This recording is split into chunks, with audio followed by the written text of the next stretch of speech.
Breaking news. నాటి YCP మహిళా మంత్రులను అవినీతి ఆరోపణలు చుట్టుముడుతున్నాయి.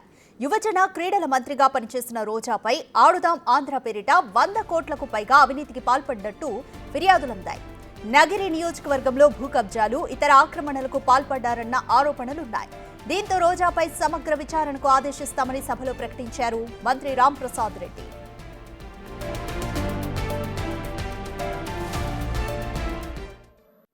ఆంధ్రాలో గత ప్రభుత్వంలో 119 కోట్లు ఖర్చు పెట్టారు. ఇది ఏ విధంగా ఖర్చు పెట్టారు, దీంట్లో అవకతవకలు జరిగినాయా లేదని అడుగుతున్నారు అధ్యక్ష. ఇప్పుడు కూడా మా గౌరవ సభ్యులు చాలా మంది దాని మీద డౌట్ వ్యక్తపరుస్తున్నారు కాబట్టి తప్పకుండా దీని మీద ఒక ఇండిపెండెంట్ ఎంక్వైరీ చేపిస్తాం అధ్యక్ష. 45 రోజుల్లోనే దీంట్లో ఎవరైతే తప్పు చేసిన అధికారులు అయితేనే ప్రజాప్రతినిధులు తప్పకుండా శిక్షిస్తాము. తప్పకుండా ఈ రిపోర్ట్ అంతా సభ దృష్టికి తీసుకొని వస్తాం అధ్యక్ష. ఆడుదాం ఆంధ్రాలో గత ప్రభుత్వంలో మరో మంత్రి విడుదల రజనీపై వరుస వివాదాలు చెలరేగుతున్నాయి. రజనీ అక్రమాలపై పదుల సంఖ్యలో ఫిర్యాదులందాయి. ఇప్పటికే 2 కేసులలో ముందస్తు బెయిల్ కోసం హైకోర్టును ఆశ్రయించారు మాజీ మంత్రి రజనీ. ఇదిలా ఉంటే చిలకలూరిపేటలో భూ ఆక్రమణలు, బెదిరింపులు, దౌర్జన్యాలు, కబ్జాలతో సినిమా ఫక్కీలో రజనీ అనుచరులు సీన్ క్రియేట్ చేసిన ఆరోపణలున్నాయి. స్టోన్ క్రషర్ యజమానులను బెదిరించిన కేసులో విచారణ చేపట్టారు సిఐడి అధికారులు. విడుదల రజనీ గారి పిఏ ఒకరోజు వచ్చి మా కష్టకాడికి మిమ్మల్ని రజనీ గారు కలవమన్నారు అని చెప్పారు. సరే ఎందుకు అని చెప్పి మేము వెళ్ళి కలిసామండి. కలిస్తే నేను ఎమ్మెల్యే అయినాక మీరు ఇంతవరకు కలవలేదు, నన్ను కలవాలి కదా, ఎందుకు కలవలేదు? సరే ఆ విషయాలన్నీ మా పిఏ రామకృష్ణ మాట్లాడతాడు, రామకృష్ణను కలవండి అని చెప్పారండి.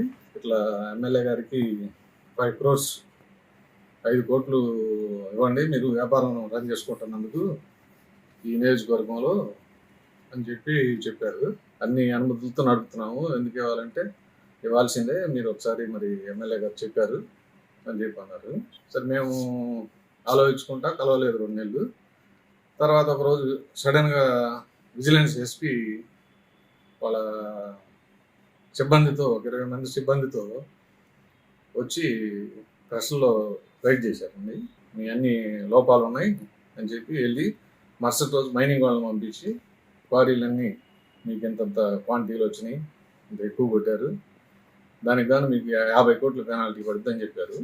అలా వచ్చి తర్వాత ఎమ్మెల్యే గారిని కలిసాము.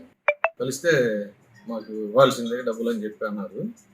తర్వాత మళ్ళీ మేము మాకు ఏం చేయాలో తోసకపోతే తర్వాత ఎస్పీ గారే ఒకరోజు మార్చి ఆఖరు వస్తుంది, మార్చి ఆఖరిలో సెటిల్ చేసుకుంటారా, క్లోజ్ చేయమంటారా, అదే పెనాల్టీ రేజ్ చేయమంటారా 50 కోట్లు, మీరు మార్చిలో చేసుకోండి, నేను పెనాల్టీ రేజ్ చేస్తాను 50 కోట్లు అని చెప్పి అన్నారు.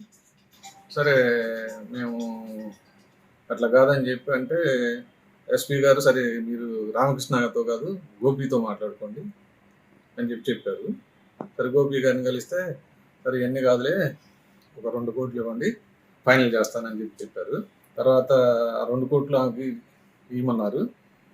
తర్వాత 10 లక్షలు ఎస్పీ గారికి ఇవ్వమన్నారు ఇచ్చారండి. ఎస్పీ గారికి ఇచ్చాం 10 లక్షలు. ఇంకో 10 లక్షలు గోపి నాకు పర్సనల్ నేను సెటిల్ చేశాను కదా, నాకు 10 లక్షలు ఇవ్వమన్నారు.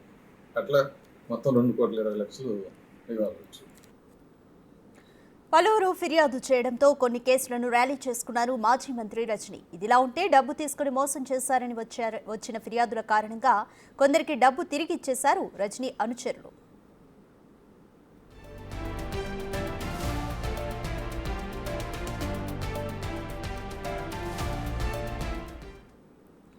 మోర్ డీటెయిల్స్ మా ప్రతినిధి శివ అందిస్తారు. శివ, మాజీ మంత్రి రోజాపై అలాగే రజనీపై అవినీతి ఆరోపణలు ఫిర్యాదులు అందుతున్నాయి. ఫిర్యాదులో ఏమేమి అంశాలున్నాయి? అదిగా మొత్తం మీద చూసుకుంటే గత ప్రభుత్వ హయాంలో మాజీ మంత్రులుగా చాలామంది ఇష్టానుసారంగా దాచుకో అనే ఒకే ఒక సాంప్రదాయాన్ని కొనసాగించిన మాజీ మంత్రులు విడుదల రజనీ అలాగే ఎమ్మెల్యే రోజా మంత్రిగా వ్యవహరించారు. నగర్లో ఆమెపై కూడా పలు భూ అక్రమాలు, అవినీతి ఆరోపణలు, కబ్జాలు చేసినట్లు కూడా పదుల సంఖ్యలో ఫిర్యాదులు వచ్చినాయి. ఒక 4-5 ఫిర్యాదులు అయితే తెలుగుదేశం పార్టీ కేంద్ర కార్యాలయానికి వచ్చి కూడా బాధితులు ఫిర్యాదు చేశారు. వీటన్నిటిపై కూడా రోజా అనుచరులు ఒక్కొక్కటిగా సెటిల్మెంట్ చేసుకుంటూ వారితో కాంప్రమైజ్ అయిన పరిస్థితి కనిపించింది. ఇక గత ప్రభుత్వ హయాంలో ఆడుదా ఆంధ్ర పేరుతో దాదాపుగా 120 కోట్ల రూపాయలకు సంబంధించి నిధులను దుర్వినియోగం చేశారు. ఈ దుర్వినియోగం చేసిన నిధులు ఎక్కడ ఖర్చు పెట్టారు, ఏం చేశారు, ఏమిటనేది ఎటువంటి ఆధారాలు, బిల్లులు, కనీసం ఎటువంటి నోటు కూడా లేని పరిస్థితి కనిపించింది. దీనిపై సమగ్రమైన విచారణకు ఆదేశిస్తామని చెప్పి కూడా మంత్రి రాంప్రసాద్ రెడ్డి నిన్న అసెంబ్లీ శాసన మండలి సాక్షిగా ప్రకటన చేసిన పరిస్థితి కనిపించింది. నగరి శాసనసభ్యురాలుగా మంత్రిగా కొనసాగుతూ రోజా అవినీతి అక్రమాలకి అడ్డు అదుపు లేకుండా పోయింది. ఆమె చేసిన బెదిరింపుల కారణంగా చాలామంది సొంత పార్టీ కార్యకర్తలు, నేతలే ఇబ్బందులు పడ్డారని చెప్పి గతంలో ఆమెపై ఫిర్యాదులు కూడా రావడం జరిగింది. ఆమె సోదరుడు, సోదరుల నుంచి అవినీతి కావాలని, డబ్బులు కావాలని డిమాండ్ చేసిన సమయంలో అప్పటి సీఎం జగన్మోహన్ రెడ్డి కూడా వచ్చి ఫిర్యాదులు చేసిన సంఘటనలు చాలా ఉన్న పరిస్థితి కనిపిస్తూ ఉంది. సో రోజా వ్యవహారానికి సంబంధించి కూడా నూతనంగా ఏర్పడిన ప్రభుత్వం దీనిపై కూడా సమగ్రమైన విచారణకి ఆదేశిస్తామని చెప్పి కూడా స్పష్టమైన ప్రకటన చేశారు. దానికి సంబంధించిన విచారణ ఇవాళ రేపట్లో కూడా ప్రారంభమయ్యే అవకాశం కనిపిస్తూ ఉంది. ఇప్పటికే ఆడుదాం ఆంధ్ర కేసుకు సంబంధించి జరిగిన అక్రమాలపై కూడా పలు ఫిర్యాదులు కూడా నమోదైనట్లు కూడా తెలుస్తూ ఉంది రాధిక. ఇంకా మరో మంది రాజనీకి సంబంధించి ఆమె గత ప్రభుత్వ హయాంలో దాదాపుగా చిలకలూరుపేటలో ఎమ్మెల్యేగా గెలుపొంది మంత్రి అయ్యారు. ఆ తర్వాత గుంటూరు కేంద్రంగా కూడా రాజకీయ కార్యకలాపాలు కొనసాగిస్తూ గుంటూరు 2 నుంచి పోటీ చేసి ఓటమి చెందారు. చిలకలూరుపేటకు సంబంధించి కూడా పలు భవనాలు ఆక్రమించడం, అలాగే పలు భూములను కబ్జా చేయడం తదితర అక్రమాలు చేశారు. చాలామంది వద్ద కూడా డబ్బులు తీసుకొని పనులు చేస్తామని చెప్పి చేయకపోవడం, పదుల సంఖ్యలో ఆమెపై ఫిర్యాదులు రావడం, ఒక టీడీపీ కేంద్ర కార్యాలయానికే ఆమెపై 20 పైగా కూడా ఫిర్యాదులు వచ్చిన పరిస్థితి కనిపించింది. దాదాపుగా 10కి సంబంధించిన ఫిర్యాదులు కూడా వచ్చాయి. మరొక 6-7 కేసులు కూడా నమోదు చేసేందుకు పోలీసులు సిద్ధంగా ఉన్నారు. ఇప్పటికే ఎస్సీ ఎస్టీ అక్రమాల కేసు సంబంధించి ఆమెపై కేసు నమోదైంది. హైకోర్టులో ముందస్తు బెయిల్ పిటిషన్ దాఖలు చేశారు.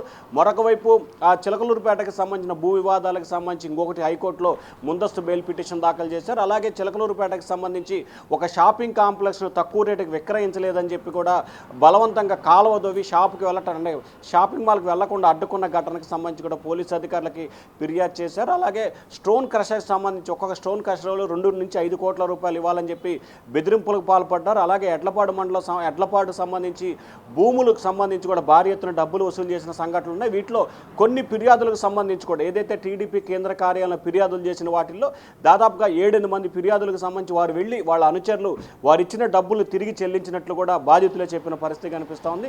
ప్రస్తుతం ఏదైతే చిలకలూరుపేటకు సంబంధించి బాలాజీ స్టోన్ క్రషర్కి సంబంధించి ఏసీబీ టు సిఐడి అధికారులు కూడా సమగ్రమైన విచారణ కొనసాగిస్తున్నారు. ఇప్పటికే గవర్నర్ అనుమతి కూడా తీసుకున్నారు. 1-2 రోజుల్లోనే కేసు నమోదు చేసి ఆమెను విచారణకు పిలిచే అవకాశాలు కనిపిస్తూ ఉన్నాయి.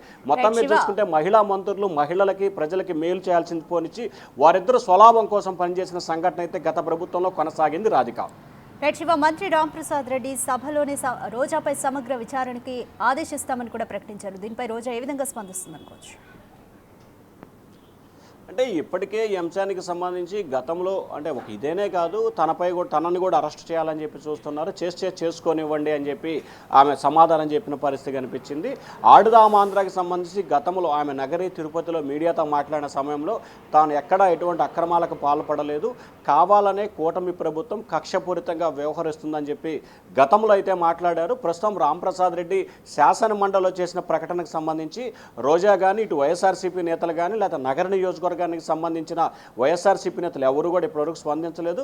ఖచ్చితంగా ఆమె ఈరోజు స్పందించే అవకాశాలు అయితే కనిపిస్తూ ఉన్నాయి రాధిక. Thank you Shiva.